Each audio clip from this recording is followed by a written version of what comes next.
Hello, dear whisperer, do you know who María Lionza was? Oh, if you only knew. They say she wasn't born a goddess, nor a saint, nor a queen. She was an ordinary girl, there in Yarakai, tucked away among mountains and fog. But she had something strange. Those eyes. Green, as if instead of looking, they would swallow you. One day, they say, they saw her bathing in the river, and the river look at you swallowed her, without a cry, without a bubble. But she didn't die. They say the water brought her back different, with lighter skin and an older soul. From then on, no one saw her the same again. Some swore she was a saint, others that she was a witch. And you know, it doesn't take much for the people to start a story. They began to say they had seen her talking to animals, that the trees bowed when she passed, and that a jaguar, yes, a real jaguar followed her everywhere. A big jaguar with eyes like hers. And here comes the best part of the story. Listen carefully. Her name wasn't María Lionza. No, dear, that came later. They called her María Lionza del Prado de Talavera because the girl lived near a mountain where they hunted jaguars. But of course, the Spanish misheard. The Europeans understood María Lionza as María Lionza. And since it sounded more refined, more royal, it stuck. From jaguar to lion, from mountain to myth. And look, the phonetic tale became a religion. Thus, with one misheard letter, the goddess was born. They say that Sorte Mountain was her throne, and from there she began to rule over water, wind, and desire. Because this queen wears a crown, but also mystery. Every October 12th, people climb it with candles, rum, and flowers. And if you look closely, the candles flicker as if someone were breathing nearby. No one says it, but everyone knows who's there. There's no mass, no priest, no permission. Only drums, smoke, and bodies that move on their own. And when someone enters a trance, everyone falls silent. Because they say that, for a moment, Mary herself comes down and mounts them. And when she opens her eyes, they're not hers. They're hers. Do you know what that's like? Watching a person transform in front of you, speaking with a voice that isn't their own, laughing in a way that doesn't sound human. And then, bam! They don't remember anything, as if they'd lent their bodies for a while. And of course, the story continued to grow, like all good gossip. It moved from the river to the city, from the jungle to the concrete. Even a dictator ordered a huge statue of her in Caracas, thinking he could control her that way. Poor thing. That statue ended up being an altar, not a monument. They left letters, flowers, cigarettes, and promises between her bronze legs. Some swear they've seen her move at night, that the statue's eyes shine with the moon. And I don't know about you, but those things aren't so easily invented. If the people believe, there must be something. And if the myth persists, it's because of more than faith. Over the years, the queen mingled with other worlds. In rituals, African drums began to play, and people spoke of orishas, saints, and crossed possessions. They say María Lionza doesn't fight with Santeria, rather, she sits with them and smokes her tobacco quietly, like someone listening to an old tale and already knowing it by heart.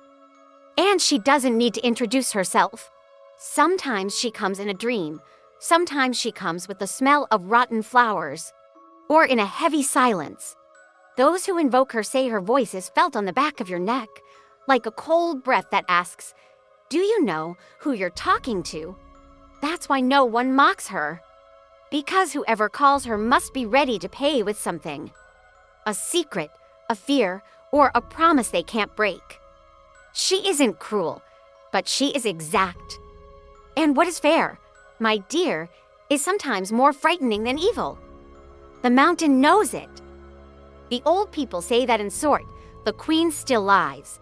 If you enter the forest and hear disembodied laughter, don't run, because fear draws her to you. And if she touches your shoulder with that icy hand of hers, you only have one option: don't look back. Because no one can face someone who comes from the water. And you, who now know the whole story, can no longer say you don't know her. So, if tomorrow you hear your name in the breeze, don't ask who's calling you. You already know who it is. I'll tell you, the queen, the one from the river, the one who was once María Lionza, and ended up becoming a legend.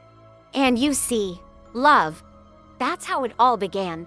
A river, a girl, a jaguar that became a tapir, and a myth that not even the centuries have been able to silence. But you know how we humans are, right? If something's scary, we want to see it up close. So people started looking for her, not in dreams or in the river, but in the city. Where is the queen? The curious asked. And she, silent, smiled from her mountain. Until one day, a powerful madman appeared, a dictator of those who wanted to control even the air. Marcos Pérez Jiménez, they said. The man heard the story and said, I want to see her. And since the gods don't come down, he had her brought down in bronze. That's when another rumor began. Even bigger. The sculptor was a man named Alejandro Colina, half witch, half artist, completely obsessed. He went to Yaracay, spoke with healers, mediums, and madmen. He came back with an idea that frightened even the dictator, a naked, powerful woman riding a tapir, raising a human skull to the sky. That's paganism, the priest shouted. That's art, Colina said with a strange smile. The dictator didn't understand, but he loved the power it emanated. And he ordered it placed right on the highway, so everyone could see it, as if a goddess needed a traffic permit. But no one warned him that myths can't be tamed. From the first day, people began leaving offerings. Flowers, cigars, bottles of rum. Drivers honked their horns as they passed, as if greeting an invisible queen. And the highway filled with murmurs and promises. The altar was disguised as a monument, and everyone pretended not to notice. The dictator's power didn't last long. You know how that ends. But the statue, it remained. More alive than ever, stronger, more his own. When the tyrant fell, no one mourned him, but there were those who feared moving the figure. Leave her alone, they said. She's already chosen her place. And one day, without warning, the statue disappeared, officially, for maintenance. But no one saw it again for years. Some swore it had been stored in a secret warehouse. Others said they saw it moving alone one night, crossing the highway toward its mountain. For decades, Caracas was without its queen. And the city felt strange, as if it were missing a look. Accidents increased. Devotees said it was punishment. She didn't want to be hidden, they whispered in the bars. And little by little, the rumors turned into warnings. If you touch her, she follows you, they said with fear and fascination.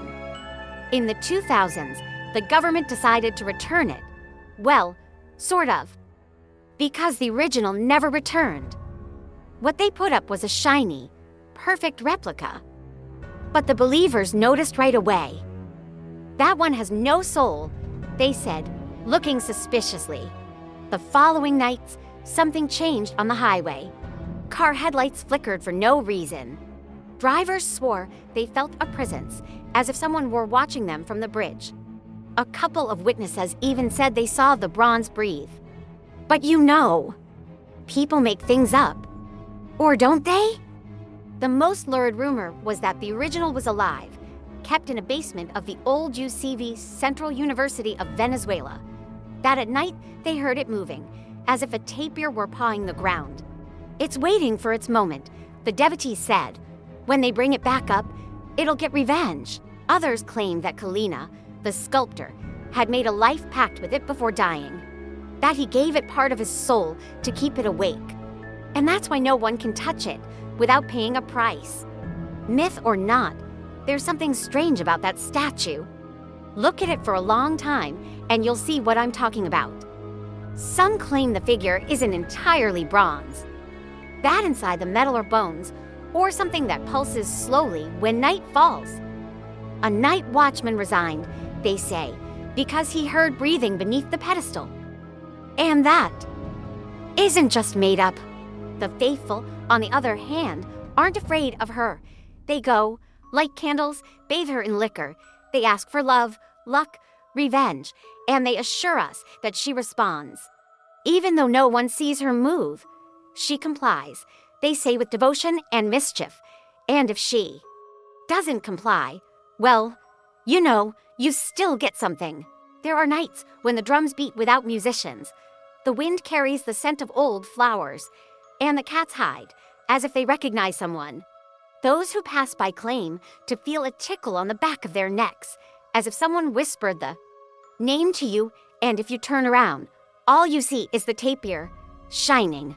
Some taxi drivers have better stories than the news. One said he saw her blink, literally, her green eyes glowing. Another claims he heard a thank you in a woman's voice. And although no one believed her, everything has been going well for her ever since. So, if you happen upon a driver who greets her, don't judge him. He knows what you don't yet. Every October 12th, the highway fills with candles.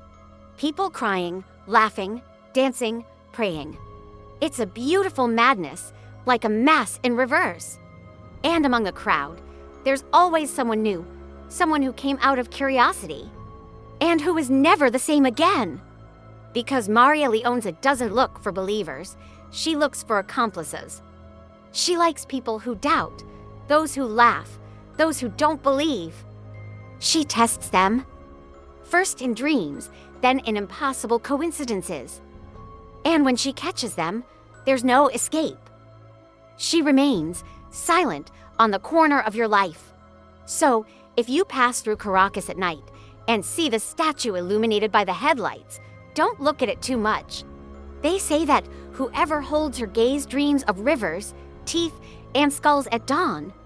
And when they wake up, they smell fresh water on their skin, as if someone had baptized them without permission. And that's where this story ends, for now, because legends don't die, they just change disguise. María Lionza isn't on the mountain or in bronze. She's in the curiosity of whoever asks about her. So be careful, because you already asked. And the Queen, my dear, never forgets that. But beware, because they say that when you hear her name at night, something answers you from the water below.